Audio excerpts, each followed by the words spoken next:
We now go to the gentleman from Ohio, Mr. Turner. Thank you, Mr. Chairman. I appreciate your holding this hearing. There are a number of investigations, congressional, internal IRS, Department of Justice, the IG, all targeting the issue of who knew what when, who was involved, who directed these targeting actions, and who is complicit. And the answer to all these questions, we will find out. Through all these investigations, we will find out who at the IRS, who, if any, at the White House, and who, for political reasons, targeted conservative groups, Tea Party groups, and constitutional groups. There are those who would have us believe that this was just spontaneous, that this just erupted in the organization, but I don't think anybody believes that. Someone did this. Someone directed this. Someone orchestrated this. And someone was complicit in this.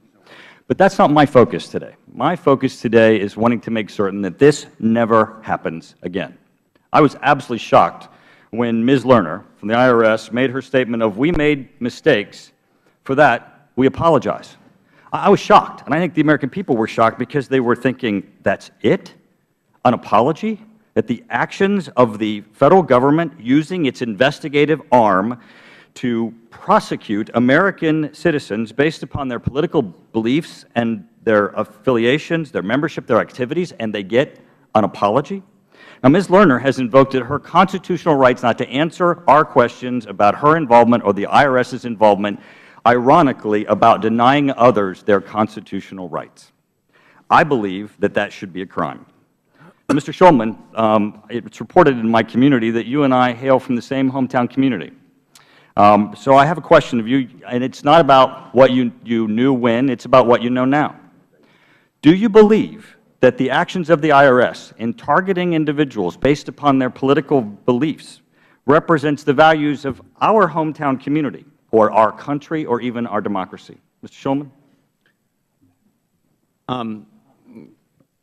I've read this report, and this use of the criteria used by the IRS was inappropriate. It's something that I'm incredibly sad about. I'm sad that it happened. I'm sad that it's cast a shadow over the rest of the good work of the agency.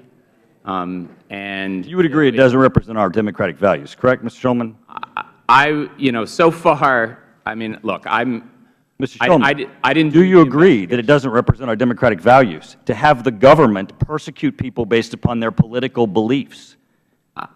Surely you can give I did not see those words in the report, Mr. Turner. And Mr. George, that's fine. Mr. George, you've been subject to criticism for the timing of the report, but I want to thank you because but for your answers and your work, we still would not know. If we waited for the IRS to tell us, we still would not have any understanding of what has occurred. Now, you answered Carolyn Maloney from New York that you do not have any evidence of a crime and you have not concluded that a crime has occurred. Is that correct, Mr. George? As of this time, yes, sir. Mr. Shulman, if you had directed this, according to the United States Code, this would have been a crime. You would have been subject to 5 years of incarceration and $5,000 in a penalty.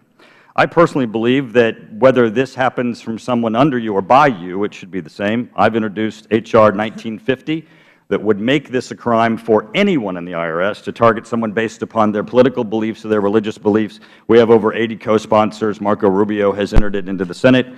I think this is an important step to say this will never happen again because no one should have a supervisor walk in their office and tell them to target Americans based on their political beliefs and have that employee do it without an understanding that not only are they violating somebody's constitutional rights, but they're violating the United States Code, and they will go to jail. Now, I happen to believe that even without this, that there are people who are going to go to jail and that there were constitutional rights violated, and I think there were laws violated, and I think that's why we have to continue these investigations. Mr. Woolen, you've continued to answer the question as to when you knew things based upon the assumption that the question that you're being asked is when did you know about the IG report. I don't want to know when you knew about the IG report. I want to know when you knew that the IRS was targeting people based on their political beliefs and their statements such as Tea Party or constitutionally directed organizations. When did you know what was happening in the IRS, not when did you know what Mr. George was doing?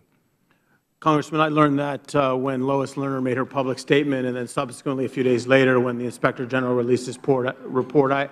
I did not know any of the findings or the details of the substance of what Mr. George looked into in his audit until then. Mr. Shulman, one more thing. You said that you were a political appointee and that if the employees beneath you had gotten political, that you were not taking actions. I think it's a travesty that you would have had a constitutional oath to execute your duties, and as a political appointee, you decided that if the organization decided to take political actions against people, it was not within your responsibility, because it absolutely was. And we're going to get to the bottom of this, and I certainly hope that in the future this is criminal and no one at the IRS is just subject to merely termination. Thank you.